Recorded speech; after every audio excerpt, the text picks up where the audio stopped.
everyone, I am Dr. Neha Sudhatej, ENT consultant at Harika ENT Care Hospital, Gachibowli. So today మనం nasal vestibulitis గురించి తెలుసుకుందాం. Nasal vestibulitis అంటే ఏంటి? అసలు vestibule అంటే ఏంటి? నోస్ లో ఉన్న యాంటీరియర్ మోస్ట్ పార్ట్ ని వెస్టిబ్యూల్ అంటాం. ఈ వెస్టిబ్యూల్ లో ఏమేమి ఇన్వాల్వ్ అయింటాయంటే anterior most nasal skin, nasal septum, ఇంకా స్మాల్ హెయిర్ ఉంటాయి కదా నోస్ లో, విబ్రిసే అంటాం. అవన్నీ ఇన్వాల్వ్ అయి ఉంటాయి. ఎవరికైతే ఈ యాంటీరియర్ పార్ట్ లో ఇన్ఫెక్షన్ వస్తుందో దాన్ని వెస్టిబులైటిస్ అని అంటాం.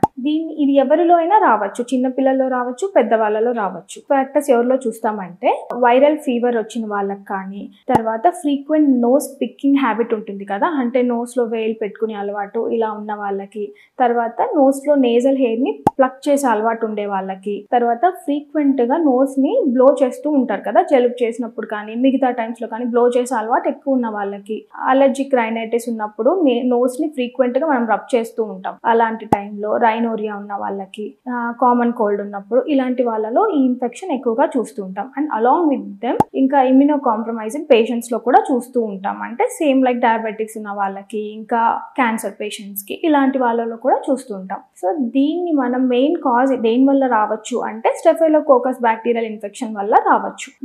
వీళ్ళకి ఏంటి ట్రీట్మెంట్ అంటే ఫస్ట్ మనం ప్రాపర్ గా నోస్ ఎగ్జామినేషన్ చేయాలి. అలా చేసినప్పుడు మనం ఈ నేజల్ క్యావిటీలో యాంటీరియర్ పార్ట్ లో ఒక చిన్న స్వెల్లింగ్ చూస్తాం. ఆ స్వెల్లింగ్ హెయిర్ చుట్టూ అలా ఉంటుంది.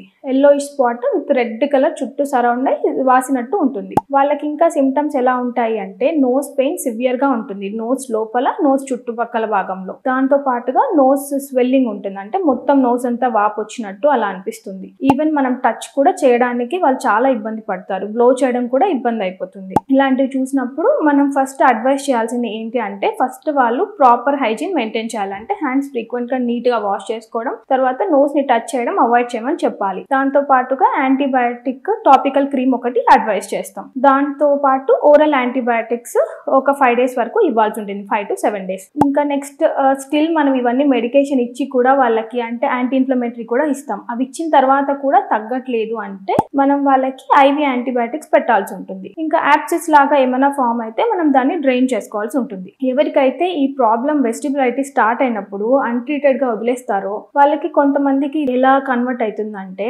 వెస్టిబులర్ యాప్సిస్ అంటాం. అంటే ఆ ఏరియా మొత్తం యాప్సిస్ లాగా అంటే ఫుల్ పస్ కలెక్ట్ అయిపోయి బాగా ఎక్కువగా స్వెల్లింగ్ వచ్చేస్తుంది. కొంతమందికి పక్కనే ఉన్న పార్ట్ కి కూడా ఎఫెక్ట్ అవుతాయి, అంటే లైక్ నేజల్ సెప్టమ్ పక్కనే ఉంటుంది కదా, దానికి వచ్చినప్పుడు నేజల్ సెప్టల్ యాప్సిస్ అంటాం. కొంతమందికి ఫేషియల్ సెల్యులైటిస్ అంటే ఫేస్ వరకు స్ప్రెడ్ అయినప్పుడు ఫేషియల్ సెల్యులైటిస్ అంటాం. దాంతో పాటు నోస్ లో యాంటీరియర్ పార్ట్ లో బ్లడ్ సప్లై చాలా ఎక్కువ ఉంటుంది కాబట్టి ఆ ఏరియాని మనము డేంజర్ ఏరియా ఆఫ్ ఫేస్ అని అంటాం అనమాట. సో అక్కడ బ్లడ్ సప్లై ఎక్కువ ఉండడం వల్ల ఈ ఇన్ఫెక్షన్ వీన్స్ ద్వారా మన బ్రెయిన్ లోకి వెళ్తుంది. అట్లా బ్రెయిన్ లోకి వెళ్ళడం వల్ల ఏమైతుందంటే క్యావర్నస్ సైనస్ థ్రోంబోసిస్ అనే ఒక రేర్ కాంప్లికేషన్ అంటాం అనమాట.